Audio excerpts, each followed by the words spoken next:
नमस्कार, जय हिंद। आ जाइए तो हम लोग एनसीईआरटी साइंस का सीरीज कंप्लीट कर रहे हैं, जिसमें आज क्लास नाइन्थ, जी हाँ क्लास नाइन्थ, अगर आपके पास बुक है तो देख सकते हैं, पुरानी एनसीईआरटी और चैप्टर 3। जी हाँ, चैप्टर 3 आज करेंगे। इसमें परमाणु एवं अणु हम लोग पढ़ेंगे। यहाँ से भी 1 से 2 सवाल आपका एग्जाम में आ सकता है, तो बिल्कुल अच्छे से पढ़ेंगे। इसमें क्वेश्चन जो है तीसरा चैप्टर में प्रश्नों की संख्या कम है, लेकिन कॉन्सेप्चुअल है और एग्जाम में आ सकता है। कुछ महत्वपूर्ण प्रश्न है, वो ध्यान देना है आपको। सवाल तो ज्यादा नहीं है, 17 प्रश्न है। हमारा टारगेट रहेगा 15 मिनट के अंदर इसको समाप्त कर दे। 15 मिनट लगाएं, 15 से 20 मिनट में समाप्त करें। आइए चलिए, पहला प्रश्न। किस भारतीय दार्शनिक ने यह सिद्धांत दिया था कि पदार्थ को विभाजित करते करते अंत में अविभाज्य कण प्राप्त होता है, जिसे परमाणु कहते हैं? किसने कहा कि भैया कि अगर कोई पदार्थ है, इसको छोटा करते जाओ करते जाओ करते जाओ, तो एक ऐसा समय आएगा जब उसको छोटा नहीं करोगे और वही कण जो होगा वो परमाणु होगा। तो किसने कहा था? विकल्प है आर्यभट्ट, पतंजलि, कणाद या चरक। तो ध्यान रखिएगा, कणाद जो वैशेषिक दर्शन से संबंधित हैं, और ये हैं परमाणु को, यही शुरुआत में भारतीय जो हैं यही हैं पहले जिन्होंने कहा कि छोटा करते जाओ, तो एक ऐसा समय आएगा जब उसको अब छोटा नहीं कर सकते हो। आइए दूसरा सवाल देखिए क्या कह रहा है। बहुत अच्छा प्रश्न है, 17 ही प्रश्न है, सबको रट लीजिएगा। अच्छा, इस वीडियो में मैं आपको रिवीजन भी करा दूंगा, देखिएगा आपको सब याद भी हो गया होगा। आइए, पहला का आंसर याद रखिएगा, कणाद। चलिए, रासायनिक संयोजन के नियम दिए थे, तो रासायनिक संयोजन में 2 नियम आता है, एक द्रव्यमान संरक्षण का नियम आता है और एक स्थिर अनुपात का नियम आता है। तो जब अगर आपसे क्लियर ना पूछे कि द्रव्यमान संरक्षण या स्थिर अनुपात, तो आप बताएंगे कि रासायनिक संयोजन का नियम लेवोजियर और प्राउस्ट दोनों ने दिया था, क्योंकि द्रव्यमान संरक्षण वाला लेवोजियर दिया था और प्राउस्ट दिया था स्थिर अनुपात का। लेकिन यहाँ तो दोनों को अलग अलग नहीं पूछ रहा है, तो हम क्या बताएंगे? लेवोजियर और प्राउस्ट। वही अगर आपसे अलग पूछ दे कि द्रव्यमान संरक्षण का नियम किसने दिया था, तो द्रव्यमान संरक्षण का नियम लेबोजियर, इसे रसायन विज्ञान का जनक कहा जाता है। वहीं अगर पूछ दे कि स्थिर अनुपात का नियम, तो वो हो जाएगा प्राउस्ट। तो ध्यान रखिएगा। यहां पर आइए, दूसरा प्रश्न पूछ रहा है, रासायनिक अभिक्रिया में द्रव्यमान अपरिवर्तित रहता है, यह नियम किसका है? जैसे किसी में भी रासायनिक परिवर्तन आप करेंगे, तो रासायनिक परिवर्तन, केमिकल रिएक्शन जब होगा ना, तो वहां मास नहीं बदलेगा, द्रव्यमान परिवर्तित नहीं होगा। हाँ, उसका रूप बदल जाएगा, द्रव्यमान नहीं बदलेगा। तो आपसे पूछ सकता है कि रासायनिक परिवर्तन में इनमें से क्या नहीं बदलता है, तो आप बताएंगे। जो बता रहा हूं उसको नोट करिए, खाली ऑप्शन और विकल्प पर मत ध्यान दीजिए। जो चीजें बता रहा हूं वो नोट करिए। कुछ लोग हैं कि वीडियो नहीं देखते हैं, केवल पीडीएफ से वो काम चलाते हैं। तो जो खाली पीडीएफ से पढ़ रहे हैं, वो समझिए कि अधूरा ज्ञान ही ले रहे हैं वो, और फिर वो कमेंट करते हैं कि भैया फला क्वेश्चन में ये गलत है, वो गलत है।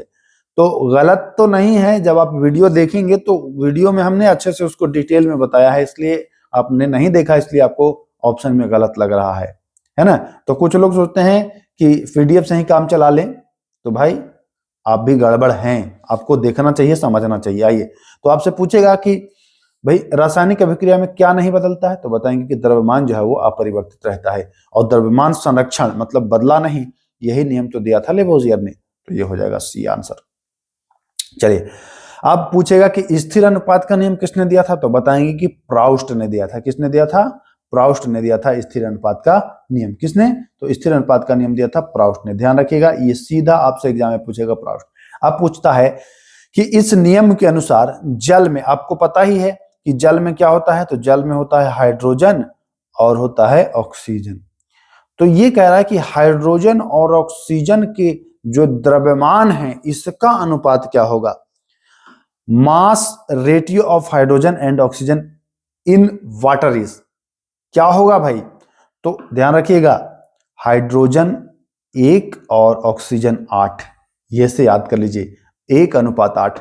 विकल्प में 8:1 भी है, तो ध्यान रखना है O को जैसे H लिखें, तो H में इसको 1 मान लीजिए और O को आप 8 बना सकते हैं इजीली। तो ऐसे याद रखिएगा कि H2OO बाद में आता है तो O को आप 8 बना देंगे तो 8 लास्ट में, ये याद कर लीजिएगा ऐसे।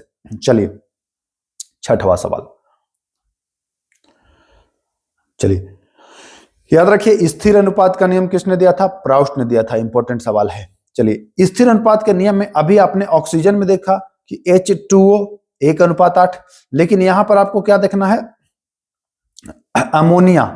तो अमोनिया देखना है तो NH होता है ना, जिसमें नाइट्रोजन और हाइड्रोजन। तो नाइट्रोजन का अनुपात क्या है और हाइड्रोजन का अनुपात क्या है? ठीक, तो नाइट्रोजन जो हो जाएगा वो होगा अनुपात 14। कितना होगा? 14 हो जाएगा। और हाइड्रोजन होगा 3। ठीक ना। तो आपने देखा है NH3 होता है ना, NH3, तो हाइड्रोजन 3 हो जाएगा, यहाँ 3 लगा ही है, और नाइट्रोजन जो है 14 हो जाएगा। तो 14:3, 3:14 नहीं, ऑक्सीजन टाइप का नहीं, उल्टा मत कर दीजिएगा। आइए अब आइए, परमाणु सिद्धांत किसने दिया था? तो जॉन डाल्टन ने। देखिए परमाणु, सीधा पूछेगा कि परमाणु सिद्धांत किसने दिया था? तो जॉन डाल्टन, याद रखिएगा। आप यहां पर जान लीजिए कि जॉन डाल्टन का जन्म कब हुआ था?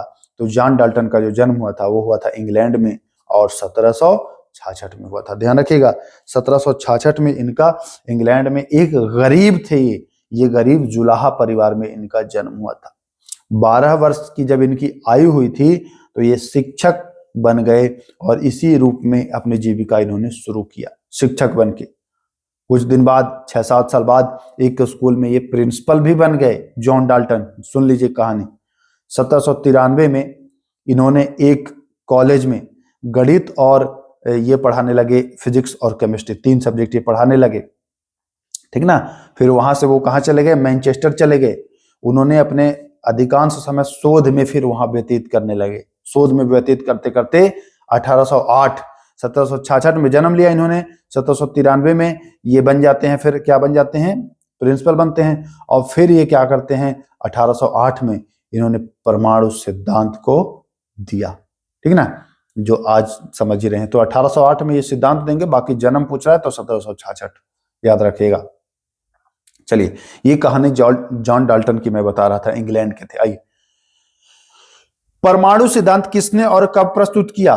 तो अभी बताया ना कि 1808 में इन्होंने, ये मैनचेस्टर चले गए थे और मैनचेस्टर में इन्होंने शोध में बिताया और वहीं ये कर दिए खोज, परमाणु सिद्धांत। आइए, डाल्टन का परमाणु सिद्धांत किस पर आधारित है? तो डाल्टन, ये बहुत इंपॉर्टेंट सवाल है, एग्जाम में आएगा तो एकदम चित्त करके मानेगा, नहीं आप पकड़ पाएंगे इस प्रश्न को, पटक देगा आपको अगर ऑप्शन तगड़ा दे दे तो डाल्टन का जो परमाणु सिद्धांत है वो है रासायनिक संयोजन के नियम पर। ठीक ना, रासायनिक संयोजन के नियम पर ये है, तो ध्यान रखिएगा। चलिए 10वां प्रश्न, द्रव्यमान संरक्षण और स्थिर अनुपात के नियम किस वैज्ञानिक ने? तो द्रव्यमान संरक्षण लेबोजियर और स्थिर अनुपात का नियम प्राउस्ट। तो क्या हो जाएगा? ये तो दोनों अलग अलग होगा ना। अच्छा नहीं, यहां पर ध्यान समझिएगा, क्वेश्चन कुछ और पूछ रहा है, यही एग्जाम में भी यही होता है जो अभी मुझे हुआ।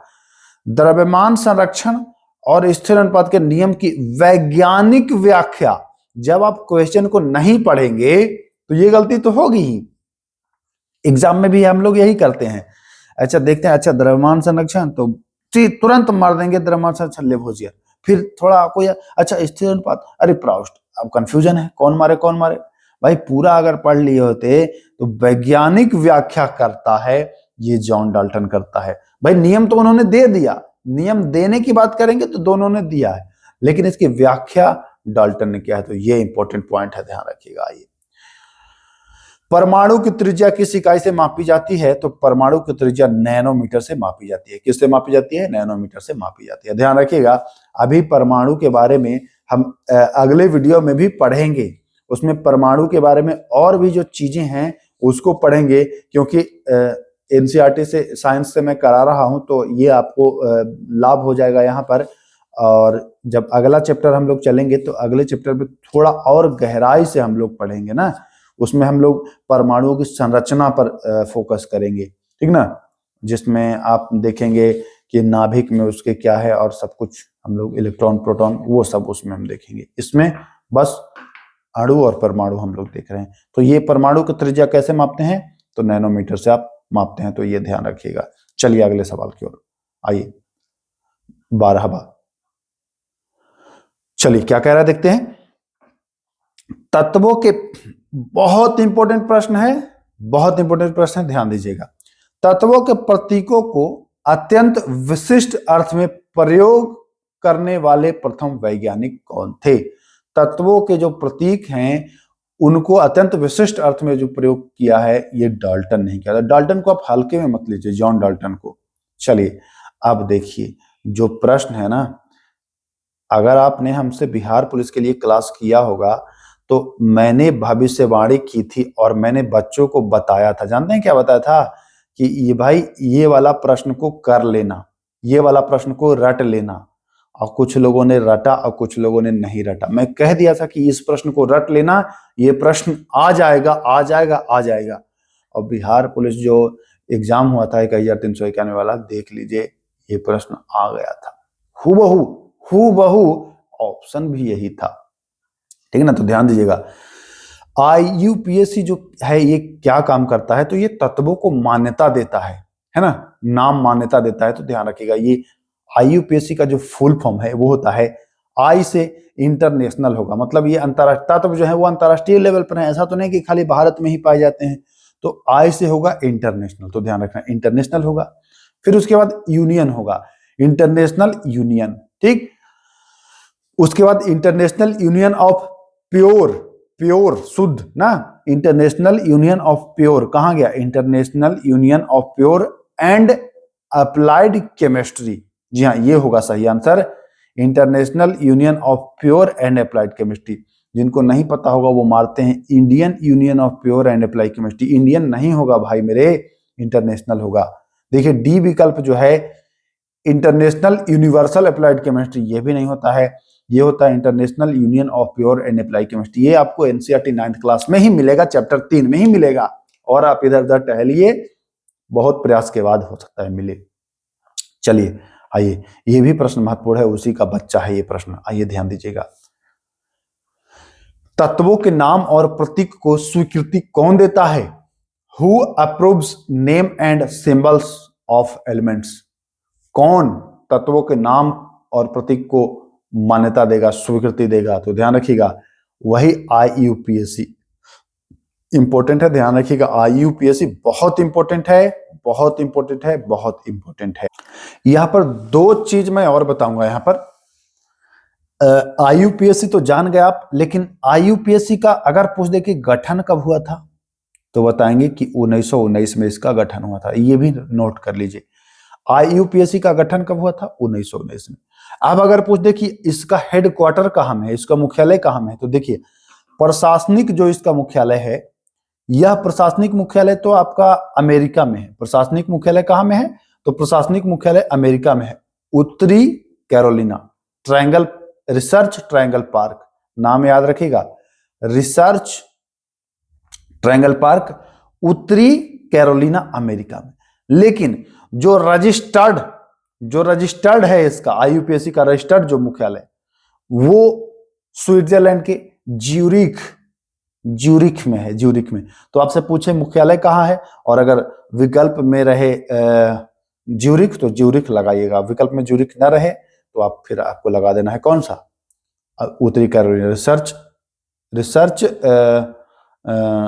पार्क ना, research park, research triangle park है पूरा नाम, रिसर्च ट्रायंगल पार्क, ये कैरोलिना, उत्तरी कैरोलिना अमेरिका।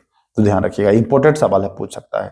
तो इसका हो जाएगा सी ऑप्शन। आइए देखिएगा, अक्सर इस प्रश्न को हल्के में लेते हैं लोग और गलत कर देते हैं। निम्न में से कौन सा प्रतीक सही सुमेलित है?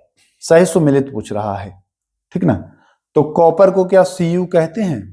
तो बिल्कुल Cu कहते हैं, तो ये तो सही है। सोडियम को लेकिन Na भी कहते हैं, पोटेशियम को K भी कहते हैं, ठीक ना। लेकिन ध्यान रखिए, कॉपर को ये वाला Cu कहते हैं, छोटा u होता है ना। सोडियम को ये वाला Na होता है, ठीक है। तो ये भी गलत है, ये भी गलत है। लेकिन पोटेशियम तो सही है, K ही होता है पोटेशियम का। एल्युमिनियम का भी सही है। तो यहाँ पर दो विकल्प सही हो जाएगा, A और A तथा D, ध्यान रखिएगा। चलिए चलिए हम चलते हैं अगले प्रश्न पर। अगला प्रश्न देखिए क्या कह रहा है। पोटेशियम को के से ही जाना जाता है ना, जानते तो होंगे। किन निम्न तत्वों को उनके द्रव्यमान के अनुसार सुमेलित करें। तो नाइट्रोजन का जो द्रव्यमान होता है, परमाणु द्रव्यमान, वो क्या होता है, 14 होता है। तो ए में हो जाएगा दूसरा नंबर, ए में हो जाएगा 2। ऑक्सीजन का हो जाता है 16, तो बी में हो जाएगा क्या, ए। सल्फर 32 होता है, तो सी में हो जाएगा सी। मतलब 2 1 3 4 ऐसे होगा, 2 1 3 4, ध्यान रखिएगा 2 1 3 4। अच्छा एक चीज जान लीजिए, यहां पर ध्यान रखिएगा, एल्युमिनियम को तो चलिए पहला और दूसरा अक्षर ले लिया गया। कॉपर को Cu क्यों कहा जाता है? पहले जिस देश में ये खोज हुआ उसके नाम से रखा जाता था, तो Cu यानी कि साइप्रस, साइप्रस के नाम पर इसको Cu रखा गया, तो ये ध्यान रखिएगा। सोडियम को Na क्यों कहा जाता है? सोडियम तो एस से शुरू होता है। सोडियम को Na से इसका नाम नाइट्रियम है, इसका असली नाम जो Na है ना वो नाइट्रियम है, ध्यान रखिएगा, Na नाइट्रियम है। और पोटेशियम को के कहते हैं इसलिए क्योंकि इसका जो असली नाम है वो है केलियम, केलियम है ना, लेकिन ये सूत्र ऐसे दे दिया गया, तो ध्यान रखिएगा, इंपॉर्टेंट है। चलिए हम आते हैं आखिरी सवाल, 17वां प्रश्न। 17वां आखिरी प्रश्न है ये। चलिए, वह सबसे छोटा कण जो स्वतंत्र रूप में अस्तित्व में रह सकता है क्या कहलाता है? देखिए अगर आपसे केवल पूछे कि सबसे छोटा कण इनमें से कौन है, तो सबसे छोटा हो जाएगा परमाणु। लेकिन ये कह रहा है कि जो स्वतंत्र रूप में अस्तित्व में रह सकता है। देखिए परमाणु स्वतंत्र नहीं रहता, परमाणु हमेशा अणु बनाने के फिराक में रहता है कि परमाणु मिल मिल के अणु बन जाए। तो स्वतंत्र रह सकता है वो होता है अणु। स्वतंत्र नहीं रहे, खाली छोटा पूछे तो हो जाएगा परमाणु। अणु यानी मॉलिक्यूल। अब आपसे पूछे कि अणु और परमाणु में कौन छोटा है, तो बताएंगे परमाणु, यानी कि परमाणुओं के मिलने से बनता है अणु, ठीक ना। तो ये ध्यान रखना है, परमाणुओं के मिलने से बनेगा अणु, तो ये आपको ध्यान रखना है। तो सबसे छोटा कौन हो जाएगा परमाणु। लेकिन स्वतंत्र की बात करें तो जो स्वतंत्र होता है वो कौन होता है, तो वो होता है आपका अणु, और डायरेक्ट छोटा तो परमाणु। तो चलिए इतने ही प्रश्न थे आज। हमारा जो ये दूसरा टॉपिक है ये भी खत्म हुआ। अब हम अगले वीडियो में परमाणु की संरचना के बारे में पढ़ेंगे। बहुत इंपॉर्टेंट आपको मैं करा रहा हूं। एग्जाम में आपको डायरेक्ट प्रश्न आएगा, डायरेक्ट आएगा, परेशान मत होइए। 9वां और 10वां खाली आप पढ़ लीजिए एनसीईआरटी, देखिएगा आप कितना बेहतरीन महसूस करेंगे अन्य छात्रों के मुकाबले। भले मेरे वीडियोस पर व्यूज नहीं जा रहे हों, डजंट मैटर, बट देख लीजिएगा जो भी जितने लोग पढ़ के जाएंगे ईमानदारी पूर्वक, वो अलग ही लेवल का करके आएंगे एग्जाम में। ये मैं नहीं कह रहा हूं, ये मेरे कंटेंट कह रहे हैं। अभी भले ही आप लोगों को ना समझ में आए, लेकिन एग्जाम के बाद आप जरूर समझेंगे और महसूस करेंगे कि हाँ हमने क्या पाया है। चलिए फिर मिलते हैं, तब तक के लिए नमस्कार।